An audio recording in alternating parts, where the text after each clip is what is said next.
ஆனால் நீங்கள் டிவி கேட்க அவ்வளோ நீங்கள் ஆதரிச்சிருக்கிறீங்க. நான் எம்ஜிஆர் அவர்களோடலாம் நான் கம்பேர் பண்ணல. எம்ஜிஆர் தான். ஆனால் நாம் பெரியார், அண்ணா, எம்ஜிஆர் அவர்கள் வழியில் ஒரு அன்பா உழைக்க வந்த உங்க விஜய், அவ்வளவுதான். 1977 நீங்க போடாத ஓட்டை 2026 நீங்க போட்டிருக்கிறீங்க. என்ன ஒண்ணு, இன்னும் கொஞ்சம் அதிகமா ஆதரிச்சிருந்தீங்கன்னா கொஞ்சம் நல்லா இருந்திருக்கும். பட் பரவாயில்ல, ஃபியூச்சர்ல வரப்போற எல்லா தேர்தலையும் உங்களுடைய முழு சப்போர்ட் என்னால் வாங்க முடியுன்ற அந்த ஒரு நம்பிக்கை இப்போ என் மனசுல ரொம்ப ஆழமா பதிஞ்சிருக்கு.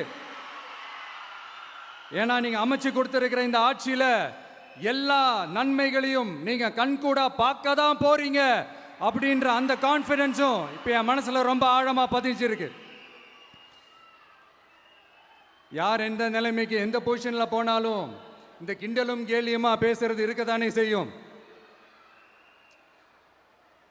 நம்மளை பற்றி, நம்ம அரசியலை பற்றி, நம்ம பேச்சை பற்றி இந்த கிண்டலும் கில்லியமா பேசிட்டு தானே இருப்பாங்க. அவங்க எல்லாருக்குமே என் சைட்லேருந்து ஒரே ஒரு ரிக்வெஸ்ட், தயவு செஞ்சு நிப்பாட்டிடாதீங்க.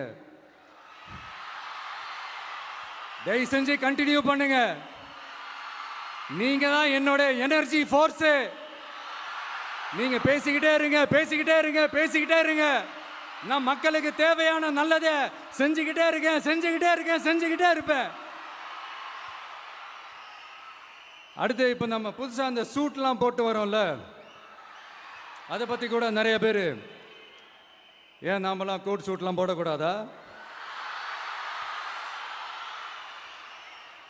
அதிகாரம் செய்கிறவங்களும் ஆதிக்க சக்திகளும் மட்டும்தான் கோட் சூட்லாம் போடணுமா என்ன? அப்பெல்லாம் எதுவுமே கிடையாது. நான் என்ன கலர் கலராக போட்டு வரேன், ரெண்டே கலர், நம்ம எல்லாரும் மனசு மாதிரியே பிளாக் அண்ட் ஒயிட்.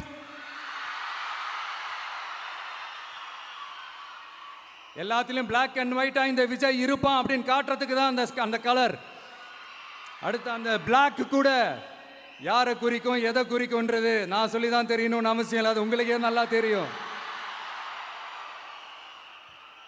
எல்லாத்துக்கும் இப்படி வழக்கம் சொல்லிக்கிட்டு நசன் பேசுகிற டைப்பும் நம்ம கிடையாது.